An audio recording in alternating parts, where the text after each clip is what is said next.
ពាក្យទី3នៃរឿងតាំងកុកមានពីរចំណុចដែលយើងត្រូវយកមកពិចារណាចំណុចទី1គឺពាក្យដែលឆាយនិយាយបានធ្វើមនុស្សក្នុងលោកខ្លាចនឹងគ្មានអ្នកណាម្នាក់ហ៊ានមើងងាយគេនោះទេនោះគឺពាក្យខ្ញុំអាចក្បត់មនុស្សក្នុងលោកបានក៏មិនឲ្យអ្នកណាម្នាក់ក្បត់ខ្ញុំបានដែរពាក្យមួយឃ្លានេះមកដល់សប្តាហ៍ថ្ងៃក៏នៅតែមានការវែកញែកខុសៗគ្នាពីមនុស្សជាច្រើនអ្នកដែលអ្នកខ្លះគិតថាមានតម្លៃអប់រំអាចរៀនសូត្របានរីឯអ្នកខ្លះទៀតគិតថាជាពាក្យដែលធ្វើឲ្យយើងក្លាយជាមនុស្សអាក្រក់វាបង្រៀនឲ្យមនុស្សធ្វើបាបអ្នកដទៃដើម្បីផលប្រយោជន៍ខ្លួនឯងតែចំពោះការយល់ឃើញរបស់ខ្លួនខ្ញុំផ្ទាល់អត្ថន័យនៃពាក្យមួយឃ្លានេះគឺសាមញ្ញបំផុតគេគឺចង់ឲ្យយើងយកផលប្រយោជន៍របស់ខ្លួនជាធំជាងផលប្រយោជន៍អ្នកដទៃឧទាហរណ៍ក្នុងការរកស៊ីនៅពេលដែលយើងចូលហ៊ុនគ្នារកស៊ីភាគច្រើនចំពោះអ្នកដែលស្គាល់គ្នាជិតស្និទ្ធឬបងប្អូនបង្កើតតែមិនដែលចោះកុងត្រានោះទេដែលហេតុគិតថាជិតស្និទ្ធប៉ុណ្ណឹងហើយបើចោះកុងត្រាខ្លាចគេអន់ចិត្តនិយាយមាត់នឹងមាត់ទៅបានហើយប៉ុន្តែនៅពេលដែលជួបបញ្ហាអ្វីមួយកើតឡើងប្រកបណាស់ច្បាស់ជាបែងចែកគ្នាមិនដាច់ទេដោយយើងមិនមានក្តារស្នាមច្បាស់លាស់ឆ្លុះប្រកែកគ្នាយកចាញ់ឈ្នះរៀងខ្លួន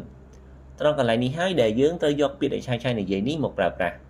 យើងត្រូវគិតពីផលប្រយោជន៍របស់ខ្លួនជាធំហើយមិនបំពានលើអ្នកដទៃការចុះកុងត្រាក្នុងការរកស៊ីគឺជាការការពារផលប្រយោជន៍របស់ខ្លួនហើយក៏អាចឲ្យយើងមើលឃើញពីចរិតពិតនៃដៃគូរបស់យើងប្រសិនបើគេបដិសេធមិនចុះកុងត្រាឬក៏ចង់កែប្រែកុងត្រាធ្វើឲ្យខ្លួនគេទទួលបានផលប្រយោជន៍ច្រើនជាងយើងនោះវាបង្ហាញថាគេមិនស្មោះត្រង់នឹងយើងឬចង់ទាញចំណេញពីយើងមនុស្សទាំងនេះគឺយើងត្រូវដកខ្លួនចេញឲ្យហើយកុំឲ្យយើងខាត់បងពេលវេលាឬប្រាក់កាក់ជាមួយគេចំណុចទី2គឺកន្លែងដែលលាវប៉ៃនិងបងប្អូនគេចូលក្រុងដើម្បីចូលរួមជាមួយយិនសៅតែត្រូវបានអ្នកយាមហាមឃាត់មិនឲ្យចូលដោយបានបង្អាប់ថាលាវប៉ៃមិនមែនគេឈ្មោះ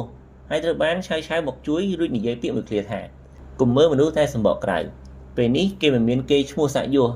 តើអ្នកប្រកាសទេថា5ឆ្នាំឬ10ឆ្នាំក្រោយគេមិនអាចខ្លាចជាមនុស្សជោគជ័យដល់ពេលនោះអ្នកស្ដាយក្រោយគឺយឺតពេលហើយនៅក្នុងសង្គមបច្ចុប្បន្នការវិតម្លៃមនុស្សដែលសម្បកក្រៅគឺមានច្រើនណាស់ហើយត្រូវបានគេលើកយកមកសម្ដែងជាសាច់រឿងទៀតផង